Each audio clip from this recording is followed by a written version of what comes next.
अमरावतीच्या जिल्हास्तरीय रुग्णालयात अग्नितांडव घडलंय। मोठी बातमी येते, 3 बालकांचा होरपळून मृत्यू झालाय, 6 बालक गंभीर जखमी झालेत। व्हेंटिलेटरमध्ये स्फोट झाल्यानं आग लागल्याची मोठी माहिती मिळते। रुग्णालयातील नवजात शिशु अतिदक्षता विभागात आग लागली आहे। जिल्हास्तरीय रुग्णालयातील 3ऱ्या मजल्यावरची ही घटना आहे। दरम्यान 36 बालकांना सुखरूप बाहेर काढण्यात यश आलंय। मुख्यमंत्री फडणवीस यांच्याकडून आता उच्चस्तरीय चौकशीचे आदेश देण्यात आले।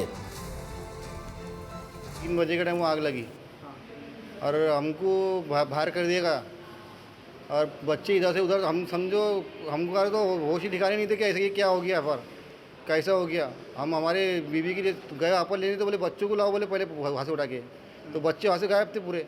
फिर हम बहुत ढूंढ रहे हैं, हमने 1-2 घंटे ढूंढे कि बच्चे कहाँ है, हमारे बच्चे कहाँ है, बताओ बताओ, तो बता नहीं रहे। फिर बाद में हमको बताया 4 बजे का टाइम, 5 बजे का टाइम कि तुम्हारे बच्चे हमने वहाँ भेज दिए, वहाँ जाओ देखो। तो ये पे हाँ आके देखे तो हमारे बच्चे यहाँ मिले हमको कंडीशन हालत में। यहाँ तो बच्चों को यहाँ पर सुपर में एडमिट कराए, सुपर में एडमिट करा तो बच्चे की हालत अभी नाजुक है और उसको हमने यहाँ पर डफरी में इसलिए एडमिट करे थे क्योंकि उसकी सांस लेने की भी दिक्कत थी, सांस कमज़ोर था, वो ले नहीं रहा था। तो वहाँ 8 दिन से हमने यहाँ एडमिट था, तो रात में ये हादसा हो गया और यहाँ पर अभी उन्होंने सुपर फैसिलिटी में यहाँ पर लाके एडमिट करा दिए।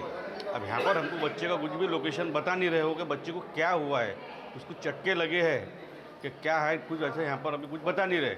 की ते कारण शोधणं आणि त्या कारणाप्रमाणे ज्या गोष्टी आवश्यक आहेत, त्या ज्या गोष्टी आवश्यक आहेत ज्या गोष्टींच्या मुळे घडलंय, या सगळ्या गोष्टीची शहानिशा करण्यासाठी आपण एक कमिटी आयुक्तांच्या अध्यक्षतेखाली नेमतोय। या आयुक्तांच्या खालच्या अध्यक्षतेखालील कमिटीमध्ये एका बाजूला MSCBचे आपले इलेक्ट्रिकलचे चीफ इंजिनियर असतील, दुसऱ्या बाजूला एम्स सारख्या संस्थेतले सुद्धा नामवंत असतील, DMAR चे सुद्धा एक्सपर्ट असतील, की ज्या कमिटीनं पुढच्या 8 दिवसांमध्ये या सगळ्या वस्तुस्थितीचा अहवाल आणि त्याच्याबद्दल प्रत्यक्षात कोण दोषी आहे याच्याबद्दलची स्पष्टता त्या अहवालामध्ये येईल। त्या अहवालानंतर जे याच्यामध्ये ज्यांनी याच्यामध्ये दुर्लक्ष केलं असेल, ज्यांच्यामुळे या घटनाक्रमाला जे जबाबदार असतील, त्या सगळ्यांच्यावरती अतिशय कडक कारवाई करण्याबद्दल त्या अहवालाप्रमाणे आम्ही पुढे जाणार आहोत। प्रथम दर्शनी